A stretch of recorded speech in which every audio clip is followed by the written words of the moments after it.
Book ಮಾಡಿದ ತಕ್ಷಣ auto ಸಿಕ್ಕಿದ್ರೆ ಅದ್ ನಿಮ್ ಲಕ್ಕು. ಲ್ಯಾಟ್ರಿ. ಆಟೋ ಸಿಕ್ಕಿಲ್ಲ ಅಂದ್ರೆ ನಿಮ್ ಸಿಚುವೇಶನ್ ಫಕ್ಕು. ಆದ್ರೂ ಅವ್ರು ನಿಮ್ ರೈಡ್ ನ ಅಷ್ಟು ಬೇಗ ಅಕ್ಸೆಪ್ಟ್ ಮಾಡ್ಬಿಡ್ತಾರ?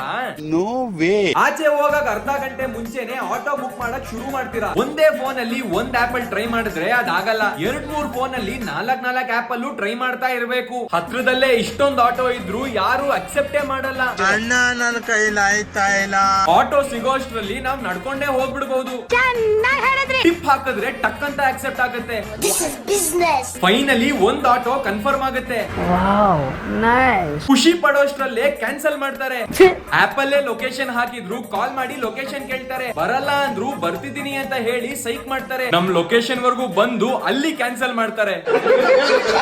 ಕಾಲ್ ಮಾಡಿದ್ರೆ ಯಾರೋ ಹಿಂದಿ ಅವ್ರು ಮಾತಾಡ್ತಾರೆ. ನಿಮ್ ತಿಗಕ್ಕೊಂದ್ ನಮಸ್ಕಾರ ಗುರು. ಅವ್ರಿಗೆ ನನ್ ಲೊಕೇಶನ್ ಅರ್ಥ ಮಾಡೋಷ್ಟ್ರಲ್ಲಿ 12 ಆಗಿರುತ್ತೆ. ಪಿಕಪ್ ಲೊಕೇಶನ್ ಗೆ ಅವ್ರು ಬರಲ್ಲ. ಅವ್ರಿರೋ ಜಾಗಕ್ಕೆ ನಾವ್ ನಡ್ಕೊಂಡು ಹೋಗ್ಬೇಕು. ಫೈನಲಿ ಒಬ್ರು ಅಕ್ಸೆಪ್ಟ್ ಮಾಡಿ ಪಿಕ್ ಮಾಡಕ್ ಬರ್ತಾರೆ. ಅವನು ದೊಡ್ಡ ಮನೆ ಅನ್ಕೋಣ. ಆಟೋ ಅಲ್ಲಿ ಕುತ್ಕೊಂಡು OTP ಹೇಳಿ ಅರ್ಧ ದಾರಿ ಹೋದ್ಮೇಲೆ ಒಂದ್ ಕಾಲ್ ಬರುತ್ತೆ. ಹಲೋ ಸರ್, ಗೋಬರ್ ಆಪ್ ಅಲ್ಲಿ ಆಟೋ ಬುಕ್ ಮಾಡಿದ್ರಲ್ವಾ, ನಾನು ಲೊಕೇಶನ್ ಅಲ್ಲಿ ಇದೀನಿ ಸರ್. ಅವಾಗ ನಿಮಗ್ ಫ್ಲಾಶ್ ಆಗುತ್ತೆ. ಒಂದ್ ಆಪ್ ಅಲ್ಲಿ ಬುಕ್ ಮಾಡಿರೋ ಆಟೋ ಅಲ್ಲಿ ನೀವ್ ಹೊರಟಿದ್ದೀರಾ, ಆದ್ರೆ ಬೇರೆ ಆಪ್ ಅಲ್ಲಿ ಮಾಡಿರೋ ಬುಕ್ಕಿಂಗ್ ನ ಕ್ಯಾನ್ಸಲ್ ಮಾಡಕ್ ನೀವ್ ಮರ್ತಿದ್ದೀರಾ. ಬ್ರೋ ನಾನಂತೂ ಸಿಕ್ಕಾಕೊಂಡಿನಿ ಬ್ರೋ. ನಿಮ್ದೇ ತಪ್ಪು. ಈ ವಿಷಯನ ನೀವು ಆಟೋ ಅಣ್ಣನ್ಗೆ ಕಾಲ್ ಅಲ್ಲಿ ಹೇಳಿದ್ರೆ what you people are doing, ನಾನು ಪಕ್ಕಾ ಆಕ್ಟಿಂಗ್ ಲೋಕಲ್ ನಾನು. ಅದಕ್ಕೆ ಹೇಳೋದು